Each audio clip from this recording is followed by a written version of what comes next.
Physical Graffiti is Led Zeppelin's sixth studio album, released in 1975. This double album represents a culmination of their sound that had been developing since their first record in 1969.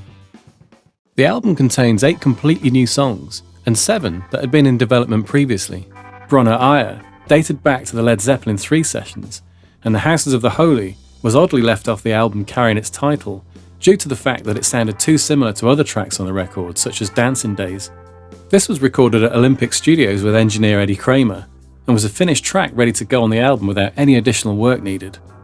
Night Flight, Boogie with Stu and Down by the Seaside, tracks that were originally intended for the inclusion on Led Zeppelin 4, The Rover and Black Country Woman, came from the sessions using the Rolling Stones mobile truck at Mick Jagger's Stargroves estate. The 8 new tracks would be recorded at Headley Grange, following some preparation including Jimmy Page using his home studio to write and record his demos.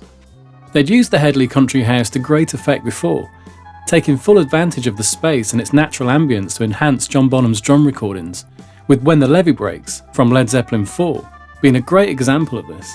This and the following album, Houses of the Holy, were recorded using the Rolling Stones mobile truck, but for Physical Graffiti, they brought in Ronnie Lane's mobile studio instead. It's quite possible that the Stones truck was booked out during this period, as Deep Purple were using it to record their album Burn. Ronnie Lane's Airstream trailer had a 16-track studio based around a Helios console, with Ron Nevison on hand as engineer. These initial sessions took place at Headley Grange in November 1973. However, all was not well, as John Paul Jones told their manager Peter Grant that he wanted to quit the band. Grant suggested taking the rest of the year off to have a think about it, and the sessions were halted, letting Bad Company hire the mobile unit instead to record their debut album. Before that, they did manage to come up with the basis for the song Kashmir, with Bonham and Page working out the main parts together. Lyrically, Plant took the song and gave it a theme of exploration and adventure. It started life under the working title of Driving to Kashmir, inspired by Plant's 1973 travels through southern Morocco, actually more than 7,000 kilometres from India and Pakistan, where the region of Kashmir actually is.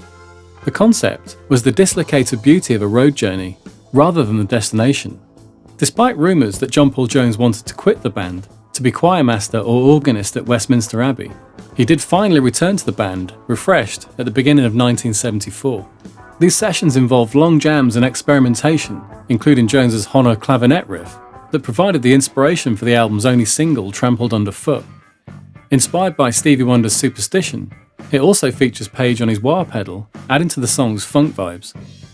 I stashed people in different places, Nevison said about the recording setup. I put Jimmy and Robert in the place I had Bad Company's drums, which was in the dining room, and then I put the bass and the guitar amps in another room. John Bonham's now famous drum sound, created by placing his Ludwig kit with 26-inch bass drum on the ground floor reception area of the house, was achieved by Andy Johns positioning 2 Beyerdynamic M160 mics on the stairway to the first floor above the kit. So Nevison was keen to do something similar. He remembers. I set up the drums where they had them before. I also started setting up close mics around the kit, and Bonzo said, no mics by the drums. I said, okay. I still tried to sneak some, but he wasn't going for it. There were just 2 mics that I used on the stairway, about 20 feet from the drums.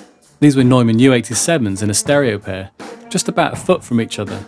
That was my left and right drums. Now, I mean, you could do that with somebody like Bonham who mixed himself.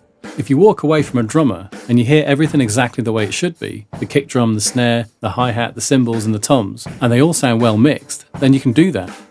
If somebody has a weak foot, you can't. I thought that the drums in the entry hall were too boomy.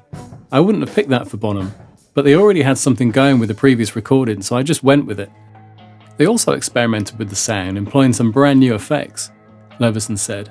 I remember the roadies brought into the truck this Eventide Clockworks PS101 instant phaser. I'd heard about it, and up to then we only had tape phasing.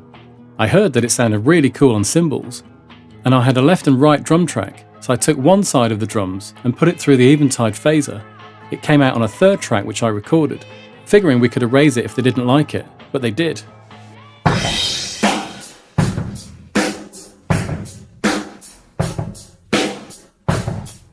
For recording, Page was still mainly using his Gibson Les Paul No. 1 and 2 into Marshall heads during this period, often favouring the 1969 JMP Super Bass over his 100-watt Super Lead, but it's also likely different amps may have been used at different stages, also with different guitars.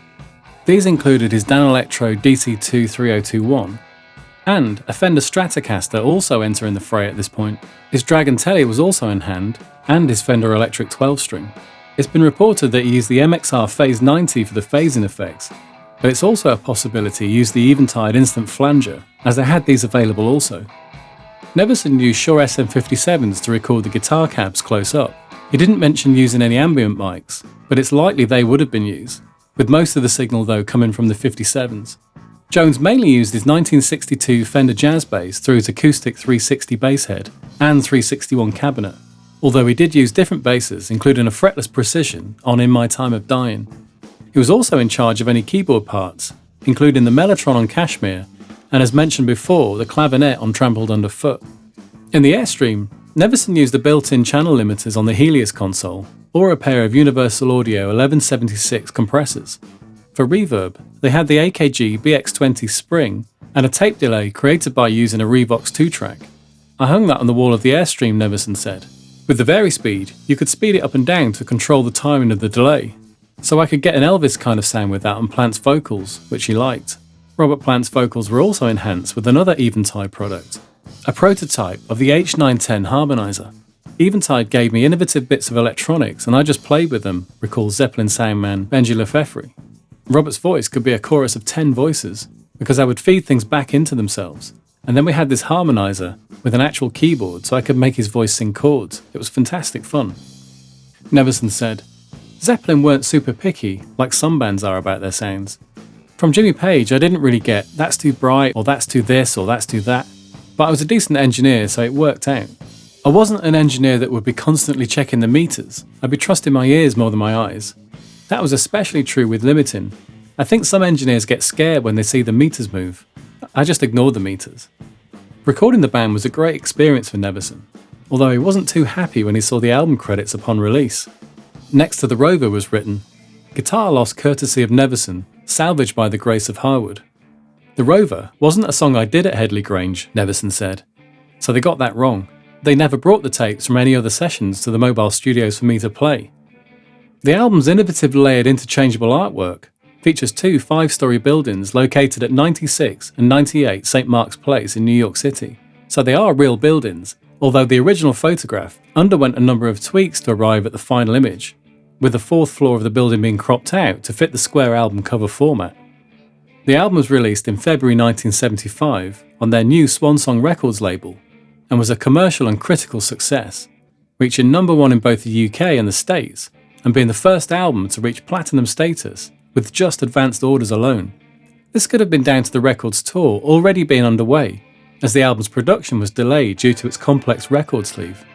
It's regarded as a high point by the band and fans alike, with songs like Kashmir proving to be a firm favourite in the Zepp canon. Jimmy Page said, the intensity of Kashmir was such that when we had it completed, we knew there was something really hypnotic about it. We couldn't even describe such a quality. Plant said it was so positive lyrically in its quest, the travels and exploration that Page and I went on to climbs well off the beaten track, that really to me is the Zeppelin feel. Asked what his favourite Led Zeppelin album was, he didn't hesitate to say Physical Graffiti. Strong stuff, and it sounded good too.